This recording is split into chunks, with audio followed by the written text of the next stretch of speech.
Hello, guys. Hello. All the way in the back, the suits. Nice. You look good. You look good. You did the right thing. What do you do when you come to an interview? You got to dress up, right? That gives you a little bit of the halo, bias, right?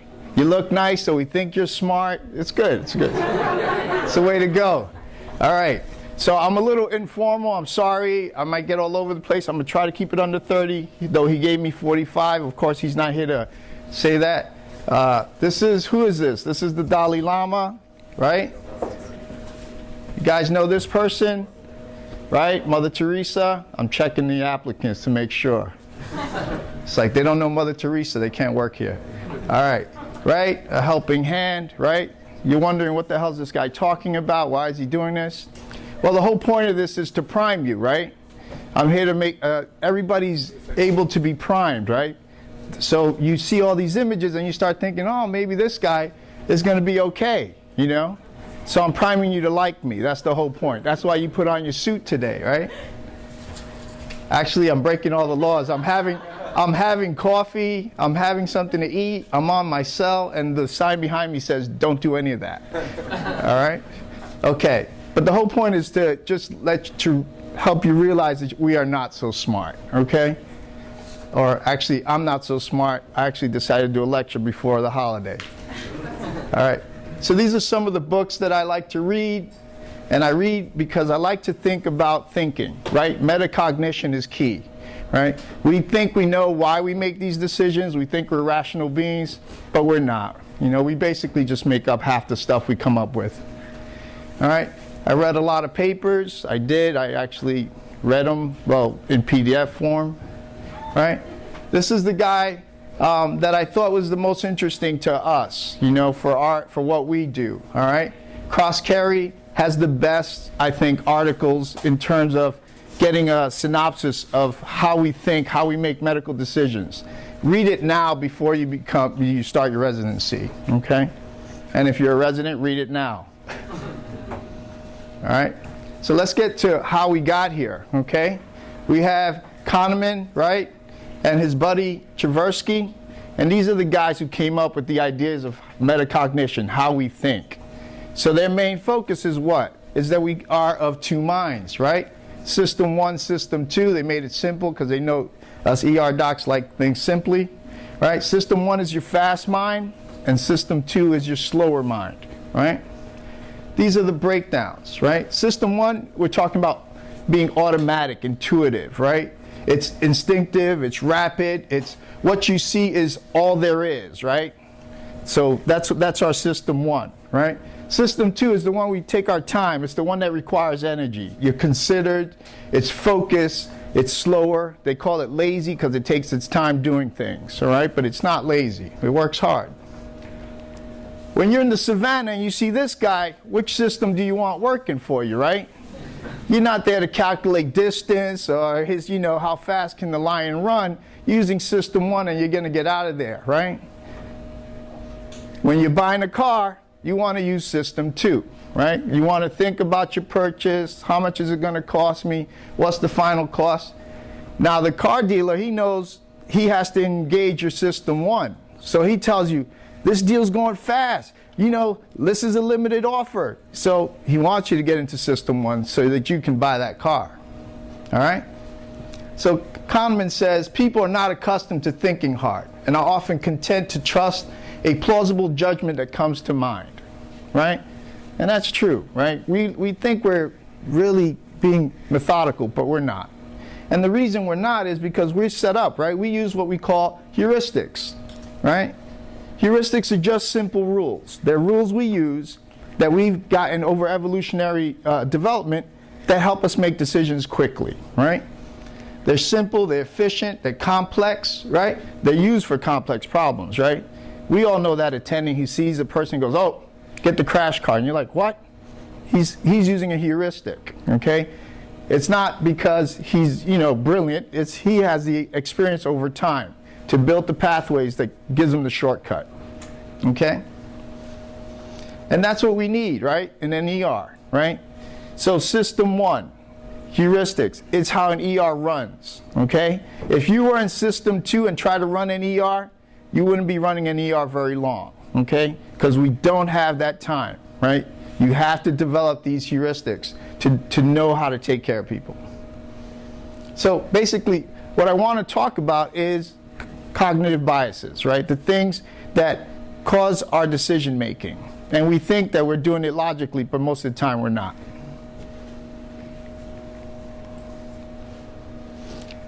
Cognitive dispositions to respond is what they want us to call it now, right? Cross-Carry, that's his thing. I'm not changing it because it's too, I like cognitive biases, all right? I like the negative connotation of it because negative things make me change, okay? So let's take a look at this lady here, right? She's at a US bank. She's 31. She's smart, studied philosophy, right? She did very well in her debate class, right? What's most probable? One, that Linda's a bank teller, or that Linda's a feminist bank teller? Go for it. What do you got? Say it loud for the old guy. Say 1 or 2. What do you think? She's got a gun. She's there to rob a bank. Right? She's a bank teller. Good, right? You know why you got it right? Because you're a student and you understand, right? So what I'm trying to bring out is that there are more bank tellers in the world. There are more feminists in the world. There are less feminist bank tellers, right? Now, you get it right because you didn't fall for the conjunction fallacy, right? And we do that in medicine all the time, right? And they did this study. This guy did a nice study, Rao, right? He took students and then he took attendings. Thanks. And he asked the students, you know, this person has a PE. They also have, you know, and some other symptoms. And then the only thing he added was diarrhea, right? They have these symptoms of PE, chest pain, diarrhea as well. And all the attendings picked that the PE with diarrhea was more likely to be PE. The students understood the conjunction fallacy, right? And we really have to get back to that, okay? Just because you have 2 symptoms doesn't mean that it's more likely that you have the disease, okay? Especially when there's symptoms that are quite common. And we do that in pediatrics all the time, right? We don't like to have an otitis without fever. Meanwhile, 85% of otitis don't have fever, except the fever is what brings them into the ER. So we think that having the 2 is what causes it, all right? So don't fall for that. And the students didn't, right? He picked 1. All right. Confirmation bias. What's a confirmation bias? You had this lecture. Come on. Don't be shy. All right. I'll let you read that.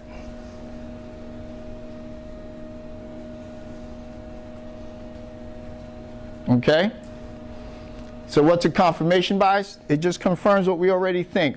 That means we look for only the data that's going to help us you know, admit to what we already came up with, right? And this was nice. This was done, all that wheezes is not asthma, right? This was done in pediatric emergency care. And they took kids who wheezed, and they took 3 cases, and they all didn't have asthma, right? They had myocarditis, they had a foreign body, they had all these things. But they wanted to illustrate is that every time, at every case, there was a cognitive bias that caused them to get the wrong diagnosis. And we do this quite often, okay? And we'll discuss what happened there. But what's interesting about this is that phrase, all that wheezes is not asthma, is actually very helpful, right? And we hear it all the time, right? Some attendings say it as, you know, all that wheezes, but it helps you, it nudges you to think about something other than asthma, okay? And that's key, you know. All right, and this is exactly how we see it. Okay, so confirmation bias leads to premature closure. And that's the problem with confirmation bias, right? Because when the diagnosis is made, this thinking stops. And we see this all the time, right? We'll sign out a patient, you've given them the diagnosis, and no one else thinks about it, right? We don't go through the patient again unless they deteriorate, right? Then everybody's like a genius, and we're gonna get a good history, right? But you gotta be careful about the diagnosis, all right? So this was in academic medicine in 2012. This was out of Philly.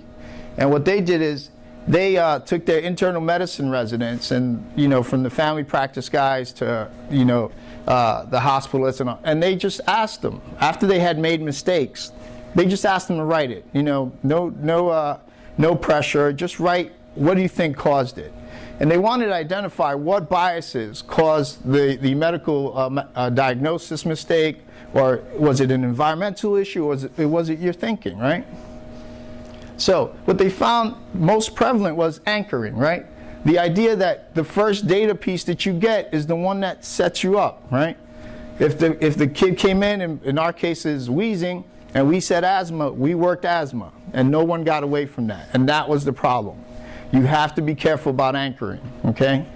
Which is why I like to call into the, follow-up rounds, because I love to see how the initial thing was anchored, and then someone said, oh, and then something weird happened. And everybody forgets the anchoring, and then you come to the diagnosis, all right? So, right? He clearly has a viral syndrome, right? That's what happens with anchoring, right? Someone will tell me, oh, this kid has a viral syndrome. They'll tell me that before they present the case. And so now I have to fight the whole idea of anchoring, right? And I also have to fight the idea of availability, right? So an availability bias is worse, right? Because it's the last thing that's in your head, right? And we are like gamblers. We have the gambler's fallacy, right? We think that if we see a bunch of chest pains and they've all been, heart attacks, the next one's going to be it, or the next one can't be it, right? We all make that mistake. And framing, right? How they frame the patient when they present it to us, right? As an attending, it becomes an issue. And even as when you look at triage, right? Triage is your worst, it's your nightmare, right? The triage, what triage says changes the way you see your patient, right? If you say, come in for pain, again, right? Everybody's thinking drug seeking. You change the way you approach that patient, and that gets dangerous, okay? We're gonna miss things. So, framing, right? The way they frame it. It's like framing a shot, right? Everybody's seen that picture of the, the model, and then you frame out and, she's behind a dumpster, right? So how do we fight this, right? How do we fight this idea, okay? This is why I don't use notes, because it goes all over the place, all right? So how do we fight biases, right? And I tell these guys this all the time. You'll hear me say in the ER. This is Couch, Quiller-Couch, who came up with this. He's a literary critic, right? But the most important thing was, what he wanted to tell people is, your best work, or you think is your best work, you have to murder your darlings, right? And for us in medicine, we got to kill our diagnosis, okay? The moment you have a diagnosis in your head, start thinking how you're going to kill it, okay? This cannot be this diagnosis because, all right? Do not look for information that's going to bolster your diagnosis, because that's you're going to get a confirmation bias. So you have to be opposite, okay? You have to be the S disturber. I got a mic, so I can't curse. All right? So murder your darlings, all right? Kill your diagnosis. When you come up with it, think about killing it. How are we killing it? All right, authority bias, my favorite, right? This is not a problem at Jacobi. Nobody pays attention to the authorities, all right? But the authority bias, it changes the way you perceive what people say, right? Guys showed up, they're in a suit, you're going to listen to them a little better, right? But authority bias is a problem, right? Everybody remember seen this before, right? This is Milgram, right? Everybody seen this? There's an experimenter, there's a teacher, and a learner, right? The learner's learning some cards. He's supposed to know if he gets something wrong, he gets shocked, right? Except he's not really getting shocked, okay? It was a setup, right? The learner gets a shock. He doesn't get a shock. He screams like he's being shocked. The little buttons there all go up to about 450 volts, which is lethal. So Milgram wanted to know who would give a lethal dose when told by an experimenter to do it. This is in 1961, around the same time that the people on trial for World War II issues, right? So he wanted to know, why do ordinary people do stuff like this? Could it be the authority bias? And so what was interesting is 26 out of 40. So 65% of them gave a lethal dose. Over 80% gave 300 volts, which is no joke either, all right? So the authority bias is real, okay? And it's something that we have to worry about because we have people come in, they sound like they know what they're saying, right? And we listen to them. Nobody pushes authority bias like a captain, right, of an airline, right? That was his whole thing. The captain was supreme. In Korea, this was a big deal, right? No one questioned the captain, right? He flew and you didn't question him, right? This was in 97, I believe. This plane, this is 801, Korean flight 801, crashed right into Guam, 1 o'clock in the morning, right? The flight engineer told them, we're too low, and that beacon is not the ILS, right? We're not even near the airport. We should see the airport if that's the beacon. Captain told them, be quiet, I know what I'm doing. The second officer also says, maybe it's a little, but they looked at the engineer and they decided among themselves that they weren't going to question the captain. They didn't question him until he hit there, right? And that's what happened. That's what you get. Now, Korea switched their whole thing, right? They said the captain is no longer in charge. It is a team. Everybody's allowed to speak freely. Korea has probably one of the best flight records now, right, in terms of accidents, because they changed the thinking. They don't allow the authority bias, all right? And sometimes the only way to shut up your attending is with some data, okay? All right? He may tell you something, show him the data. If you think if it's there, show him the data. Be respectful though. All right. Normalcy bias. All right? So we're in ER medicine, okay? Normalcy bias is what happens when we want everything to be normal, okay? Just think of it that way. In emergency situations, the brain doesn't like disruption, okay? And in ER medicine, we still look for that, so you have to be careful, okay? So, we're gonna play this.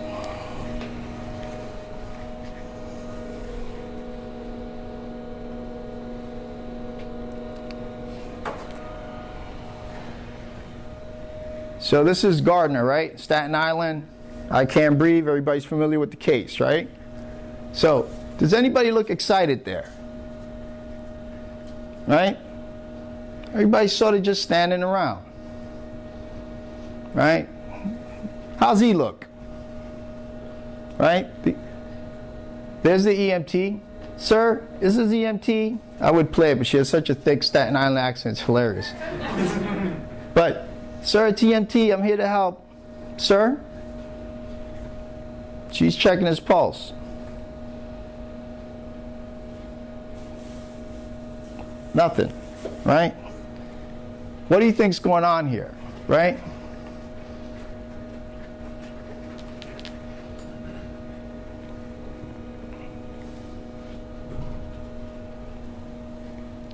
We're going to help you. He hasn't moved. He hasn't turned his head, right? Right? We didn't see a sternal rub there, right? None of that stuff that usually we do, right? So what is it? She comes upon the scene and the policemen are just standing there, right? So her brain kicks into a normalcy bias, right? There's no problem, right? Okay, he's arrested. There's no problem. She doesn't kick into EMT mode, which is he's down, right? Had she been the first on scene, it'd be a whole different story because she wasn't influenced by a bunch of people standing around talking to the guy who's not talking, who's not breathing. They're talking to him in the video. So our EMT's here, he's still not moving, all right? And this can happen to us, right? Oh, sorry.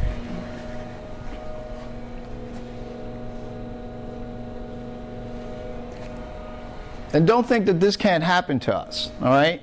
Next time you have a trauma and you're not involved, step back a minute, okay? Look for the person who looks like nothing's wrong, but who's not moving, okay? That's a person who's stuck in normalcy bias. And you know that because you know there's people, when you get there, you go to the trauma and you're like, hey, what's going on here? And then all of a sudden, everybody starts moving. Lines get put in, things get done, right? Because you've popped people out of a normalcy bias. And we really have to look out for this. The younger you are in your training, the more likely you're gonna freeze, right? Because we have 3 responses. We what? Flight, fight, and freeze. The freeze is the one that nobody talks about, but that's the most obvious one that happens, right? Something happens, because if we don't move, no one can hurt us, right? It happens in the trauma bay, right? All right, so next time you hear that guy who's screaming, you think the surgeon's being a jerk, he's getting you out of your normalcy bias, okay? So, I mean, don't tell him that because he's just going to continue to be a jerk, but you know what I mean. All right? Groupthink, okay? Happens all the time, okay? We like to conform to a group, a social group. We don't like to stick out, okay? We like to make sure that we all sort of look the same.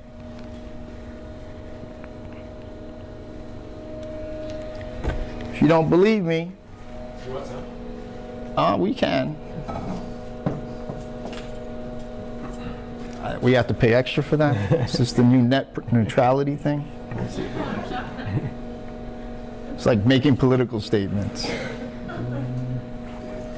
I was just happy to hear about our tax breaks this morning. Holy mackerel.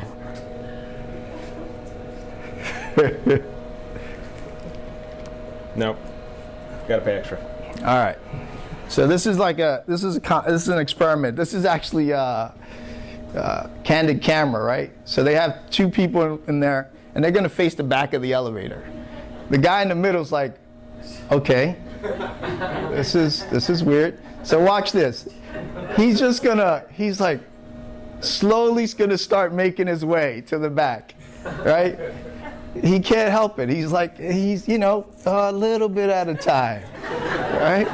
That's exact. So he wants to conform, right? He doesn't want to be the weird guy looking forward, right? He's still a little bit at a time.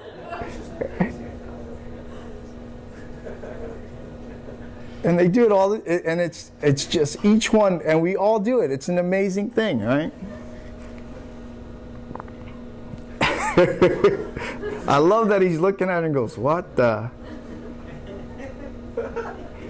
He's trying to keep his composure, and then he's like, oh, okay. All right? So much for being an individual, right? This is the best. He's going to turn around with them. They step it up a bit. So every time they get to a floor, they switch sides. All right? Now he's going to notice that the hats. It's amazing. But that's us, guys. That's exactly who we are, right? It's exactly who we are.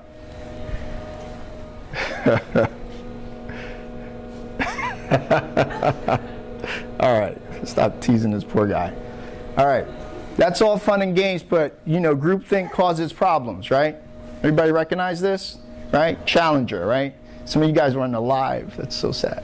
All right, what was it, 86, right? 86 Challenger, January, right? And this is an interesting thing because they knew it was going to be cold that day, right? It's going to be 31 degrees. Everybody knew it, right? The engineers knew it, right?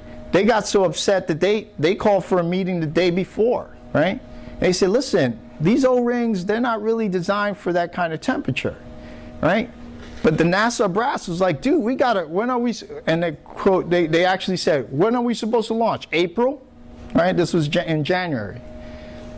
They gave them so much trouble. The managers wouldn't listen to the engineers, right? So what happens? What did the engineers do, right? Did they stand firm? No, they said, okay, right? They all decided to say okay. So even one of them told his wife the night before, he says, it's going to blow up. That's what he told his wife the night before, okay? So the reason this happens is it's hard to not have groupthink when your leaders are there, right? So it's always good when you have a meeting for the boss not to speak, right? Right? It's always better if they say nothing, because once the boss speaks, everybody starts following the boss, right? And that's the problem. So the boss is always better to sit back, okay? and see what the group thinks. Or break up, right? The way to go around this is you break up people and say, all right, let's break up into twos. Because then the guy goes, you think that he's crazy? I'm not doing that, right? When we'll talk to each other, we won't say anything at a meeting, right? So, or the other way you do is you designate the one, I can't curse, the one a-hole in the meeting. You got to have an a-hole, all right? So that everybody who shows up and says something, he goes against them. Because then people will be honest about what they're saying. All right. Okay? And just to show you that these 7 people died because, you know, of groupthink. Okay? And here, I'll make it even worse for you, right? The space shuttle blew up, they were still alive when they came down. Okay? We know that because they flipped switches. They're trying to fly this hunk of steel. They're flipping switches, they're doing all that. Okay? And the G-forces of blowing up didn't kill them. It was hitting the water. All right, so ER guy. Regression to the mean fallacy, okay? We all do this, okay? Don't say you don't, because you do it all the time, okay? This means a complex system is always going to go to the mean, all right? This is what happens when I hear from you guys that you've been sick for a week. I need a Z-Pack, okay? You don't need a Z-Pack. You're going to get better on your own, okay? Because the regression to the mean, all right? Over time, you would have gotten better, okay? And that's what happens, right? We give antibiotics for a cold, right? These guys love this stuff, right? They sell it copper because they know you put anything on you, you're going to feel better after some time. And they sell it, makes big bucks, all right? Midterm resonant evals, same thing. The regression to the mean makes you think that your changes in policy are making the difference. You think that if you tell that guy, you get your butt to conference or I'm going to fail you, is making a difference. No, the regression to the mean was he was going to get better, all right? Or you could say, I'm going to make coffee, they're all going to show up. And you're like, okay, they showed up the first day, and then the regression to the mean is no one shows up again, all right? But we really believe it. We think that, you know, we either going to give them the carrot or the stick, but that we're making a difference. You're deluding yourself, okay? All right, action bias, right? This is commission bias. ER docs is what we do, right? Something happens, we got to do something, right? You show up, we got to put something somewhere, all right? We got to... This is one of our old fellows. She loved procedures, you know, that was her thing. So if you showed up and you had an abscess, she's going to get it. There she is, she got it, right? But, you know, sometimes, right, I tell people, don't just do something, just stand there. Okay, sometimes you have to do nothing, all right? That is the safer bet, okay? All right, what's the halo effect, right? We think that the way a person appears gives them more positive aspects. That's why you guys wore suits today, right?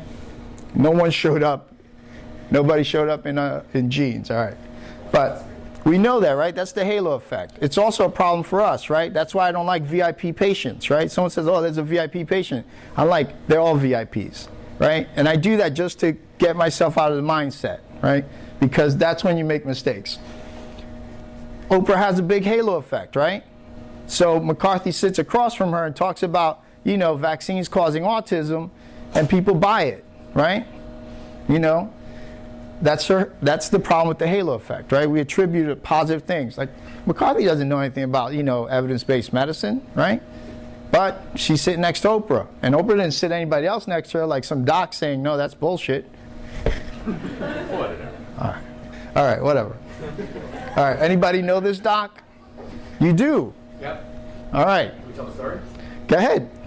So, very, very busy night in the emergency department. And there was, you know, at a private hospital, and a very famous football player gets rolled into a room, and there's a whole team of security guards and administrators, VIP, and they said, listen, this patient's going to go to the OR, they got a little gunshot wound in their leg, just sign right here that you saw the patient was fully stable. So they said, so she said, sure, very busy, he's just stable, has a doctor, went upstairs. So everyone said everything was fine, right? So next morning, like 2 days later, it turned out, you know, the law says that if there's any gunshot wound in New York City, it needs to be reported to the police. and administration or the trauma surgeon or the orthopedist involved in the case didn't report it, but they decided that the emergency physician is the one who should have reported it. And guess what they did on the front cover post? Well, this is right, Plaxico Burress, right? He's a wide receiver, right? At the time for the Giants, I believe. So this emergency physician with 20-year clean record, prestigious. They took her Facebook picture, you got that? Mm-hmm. Yeah. And they put it on the front page of the post and made her look like a flake. Yeah. Right? Yep, they did. But so, and this is what they said, right?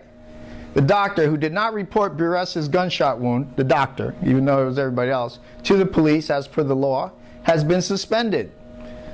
Does not work directly for New York Cornell Hospital, but is affiliated with the facility. I will say the name, I don't care. All right? So just like here, it's like saying that we don't work for the health and hospital. This was someone who worked for Weill Cornell. They worked for the medical group Weill Cornell Medical. Right. Doctor in the hospital worked for Weill Cornell. Right. Exactly.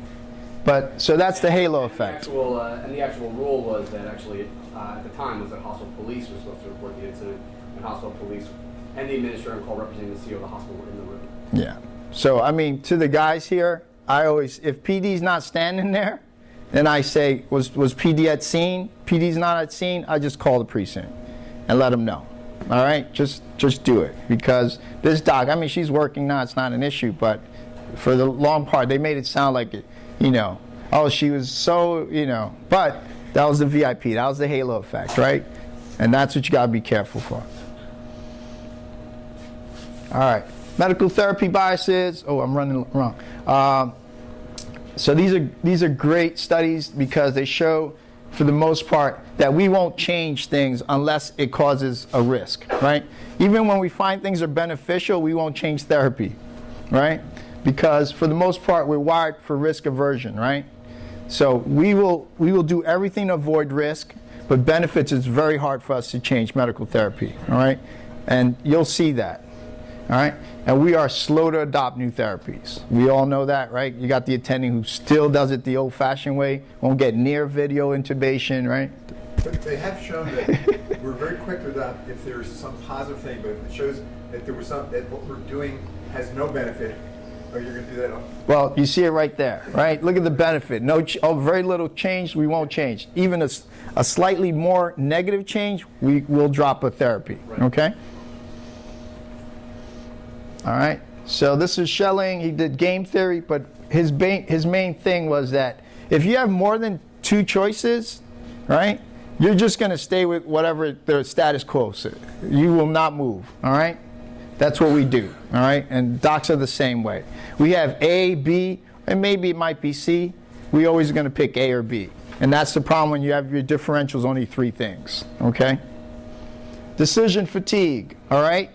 This one we put last because it's the truth, okay? I am a big, my hope always is that ER shifts are 8 hours. I know I'm going to hear some groans. I don't really care.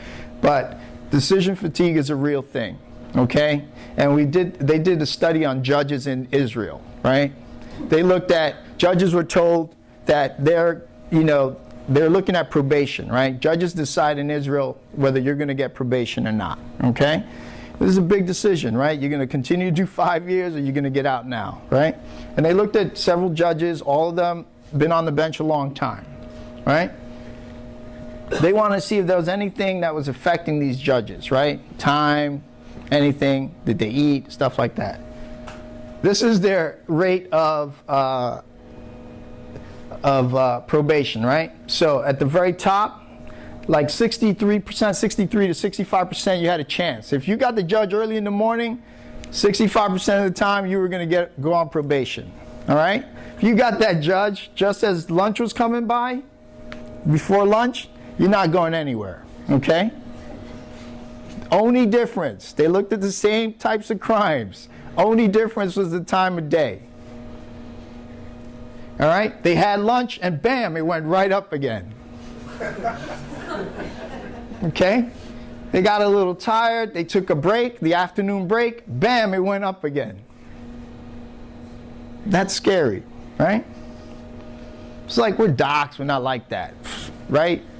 We don't do that. That would be ridiculous, right? Except one doc decided he's going to look at prescribing antibiotics based on the hour of the day, all right? The top one is antibiotics are sometimes indicated, right? The lowest one is antibiotics are never indicated. But you see the difference, right? Not too shabby, right? If you got the doc toward getting closer to lunch, I'm going to give you antibiotics because I want to go eat, right? Same thing was happening at the end of their shifts, all right? And these are just 4-hour shifts between the morning and the afternoon. That's 4 hours, okay? So you start to think about, and that'd be a nice study. I'd like to see, what we do in the ER, in terms of that. Are we more likely to just admit after a certain fatigue, right? Or are we more likely to, give antibiotics? All right? So it's important to have your burrito. It's okay to eat. It's okay to ask me, can I go eat? Yes, go eat. I've never said no. Go eat, all right? Because I know that a happy doc is going to make better decisions, okay? All right. So bottom line is you got to consider what bias helped you make a decision, all right? Just really think about thinking, metacognition, okay? Your decision may be wrong because, all right, and that's key. Like step out and ask yourself, or, curbside a colleague, right? And allow the open discussion of mistakes, all right? You really got to be good about, and this is, for faculty, we got to be good about letting them tell us what they were thinking and not be judgmental about it and just see. Because if it's a cognitive bias, we can work on it, okay? I'll leave you with that.